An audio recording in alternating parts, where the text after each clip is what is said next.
A cruz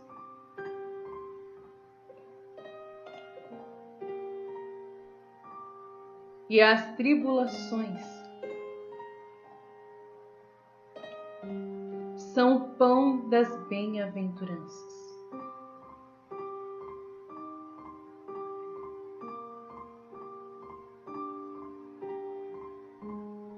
Quem sofre mais abundantemente, mais saboroso será o pão que nos nutrirá na celestial morada no céu. Quanto mais se sofre, mais garantia recebemos da futura glória. Não temas, pois se te sentes desfalecer nas tribulações, não sabes que tudo deve ser sacrificado por mim?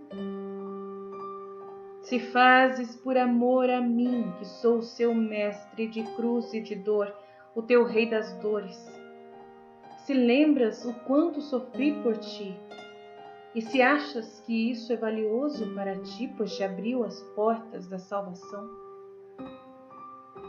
tudo o que sofreres, seja por minha causa, por amor de mim. Continue sempre pensando assim. Não só a alma, mas também o corpo. E que de todas as mínimas partes de ti eu exijo a minha glória. Você não sabe que do estado de união se passa a um outro estado de consumação total em mim.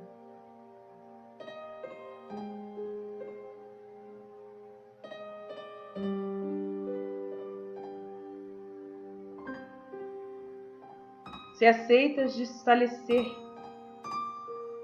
se consome completamente em mim. Isso te recomendo, que não faça sair de ti nenhum mínimo ato que não seja paciência, resignação, doçura, igualdade de ti mesma, tranquilidade em tudo. De outra maneira viria me desonrar. E sucederia como um rei que habitasse dentro de um palácio muito enriquecido e por fora visse tudo cheio de fendas, sujo, quase a desmoronar-se. Não diriam: como habita um rei no palácio, que por fora se vê tão feio, que até dá medo de aproximar-se dele? Quem sabe que rei será este? E isto não seria uma desonra para este rei? Agora pensa que se de ti sai alguma coisa que não seja virtude, paciência, doçura, mansidão, resignação, o mesmo diriam de ti e de mim, e eu ficaria desonrado, porque habito dentro de você em todos os seus sofrimentos. Queres saber quais são os sinais para conhecer se você vive na minha graça? O primeiro sinal para ver se a alma possui minha graça é que tudo que possa ouvir ou ver no exterior dela, que pertence a Deus, no interior sente uma doçura, uma suavidade toda divina, não comparável a nenhuma coisa humana e terrena. Acontece como uma mãe, que mesmo ao respirar a voz conhece ao parto de suas vísceras na pessoa de um filho, e se alegra de alegria. Ou como a duas íntimas amigas que, conversando, manifestam reciprocamente os mesmos sentimentos, inclinações, alegrias e aflições, e encontrando esculpidas uma na outra suas mesmas coisas, sentem prazer, gozo e tornam-se tanto amor que não sabem separar-se. Assim, a graça interior, que reside na alma, ao ver exteriormente o parto de suas próprias entranhas, ou seja, ao encontrar-se naquelas mesmas coisas que formam sua essência, acoplam-se e faz sentir na alma tal alegria e doçura que não se sabe expressar. O segundo sinal é que, ao falar da alma que possui graça, ela é sempre pacífica e tem virtude de lançar nos outros a paz. tanto que as mesmas coisas ditas por quem não possui a graça não produzem nenhuma impressão e nenhuma paz, enquanto que ditas por quem possui a graça operam maravilhosamente e restituem a paz às almas. Além disso, a graça despoja a alma de tudo e da humanidade faz um véu para estar coberta, de modo que, quebrado esse véu, se encontra o paraíso da alma de quem a possui. Então não é maravilha se nessa alma se encontra verdadeira humildade, obediência e demais, porque dela não fica outra coisa que um simples véu, e vê com clareza que dentro dela está toda a graça, que obra e que lhe tem em ordem todas as virtudes, e a faz estar em contínua atitude para Deus. Essas atitudes, esses sinais, são para as almas repletas de graça, como Maria Santíssima tinha. Por isso, precisamos trabalhar muito para alcançar essa graça. Nesse grau de poder demonstrar para o outro, externamente, a constante paz, alegria, paciência, mansidão e todas as demais virtudes e sinais que a graça que habita em nós vai transmitir ao próximo. Não desanime. Se você ir aceitando as cruzes, vai se acostumar com elas. E a mansidão e a doçura e todas as virtudes, pouco a pouco, serão fáceis para você. Comece com a cruz, com o despojamento. Aos poucos terás tudo mais. Jesus é o princípio, o meio e fim de todos os nossos desejos.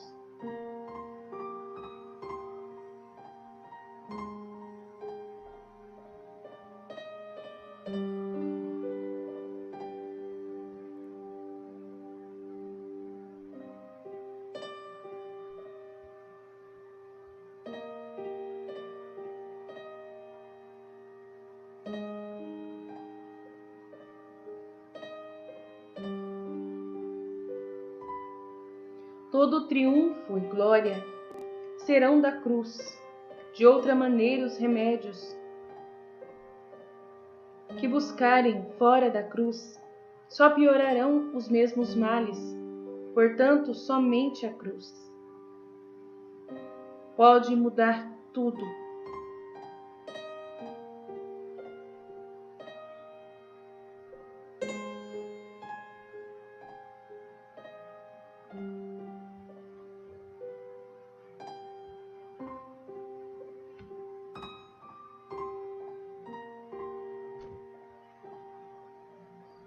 A cruz é um sinal.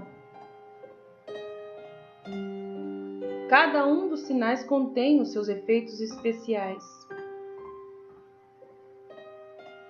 O sinal dos sacramentos, que um tira a culpa, o outro confere a graça, o outro une com Deus, o outro doa a força, e tantos outros sacramentos que são sinais. Junto com a cruz, contém todos juntos estes efeitos produzidos na alma com tal eficácia de a tornar, em pouquíssimo tempo, semelhante ao original de onde saiu. Queres ser cheia da graça? Aceite as cruzes com amor e resignação. Por amor a Jesus.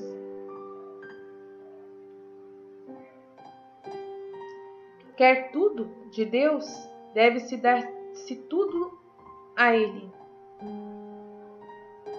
Quer tudo de Deus, deve-se dar tudo a Ele.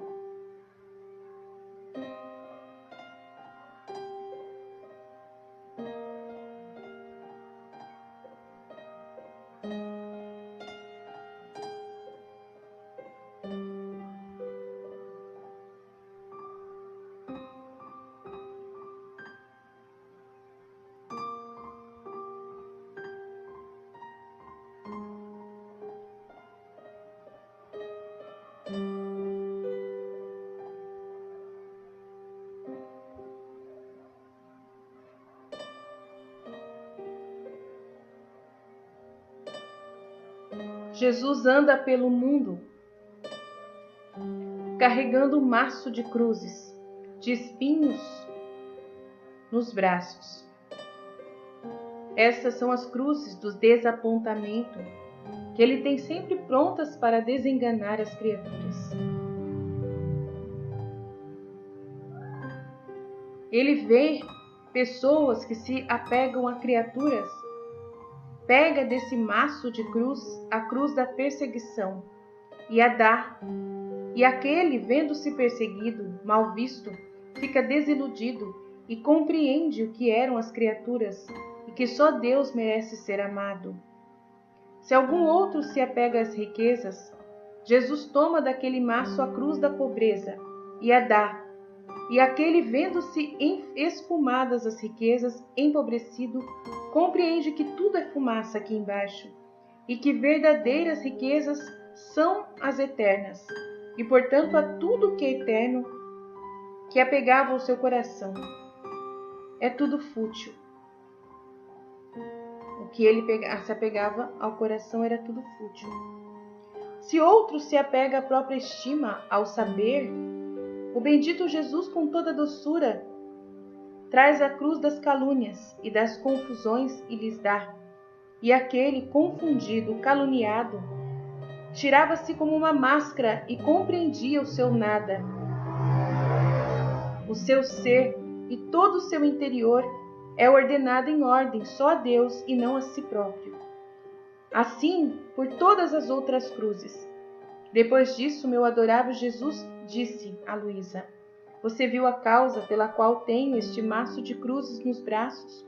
É o amor às criaturas que obriga-me a tê-lo, estando em contínua atitude para com elas, sendo a cruz o desapontamento primário, o primeiro que julga o agir das criaturas, de modo que, se a criatura se render, a cruz lhe fará evitar o juízo de Deus, me dando por satisfeito quando alguém em vida se submete ao juízo da cruz, mas se não se render, se encontrará no ambiente do segundo desapontamento da morte e será julgado por um estrito rigor por Deus, muito mais por ter escapado do juízo da cruz em vida, que é um juízo de amor.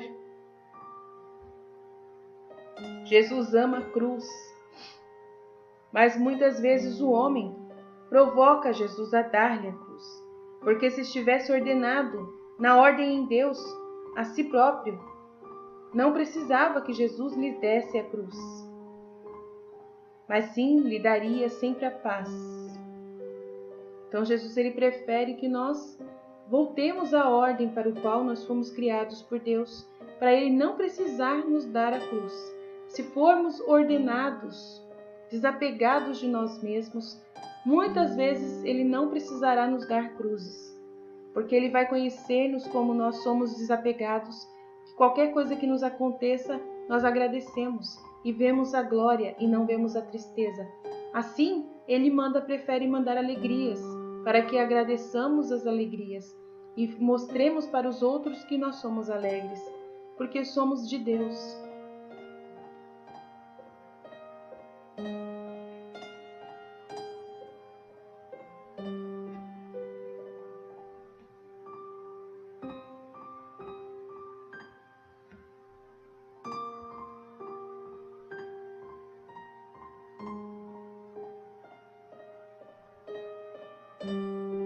A cruz serve de intimação, de defesa e juiz da alma. Os sofrimentos, as cruzes, são como tantos citatórios que eu envio às almas. Se a alma aceita estes convocatórios, ou que anunciem à alma que deve pagar alguma dívida, ou que seja um aviso para que faça alguma aquisição para a vida eterna, se a alma me responde com a resignação, aceitando a minha vontade com boa vontade dela, com agradecimento, com adoração às minhas santas disposições, meus desejos, imediatamente nos pomos de acordo, e a alma evitará muitos inconvenientes, como ser convocada novamente, colocar advogados, fazer julgamento e sofrer a condenação do juiz. Com apenas responder ao encontro com a resignação e com o agradecimento suprirá tudo isto, porque a cruz lhe será intimatório, advogado e juiz, sem necessitar de outra coisa para tomar posse do reino eterno. Mas se não aceita essas intimações em vida, pense você mesma em quantos abismos de desgraças, de problemas se mete a alma.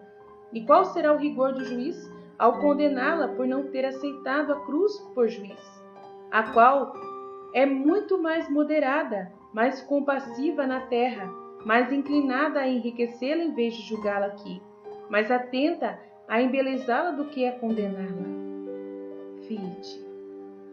Todos trechos tirados do Livro do Céu da serva de Deus Luísa Picarreta.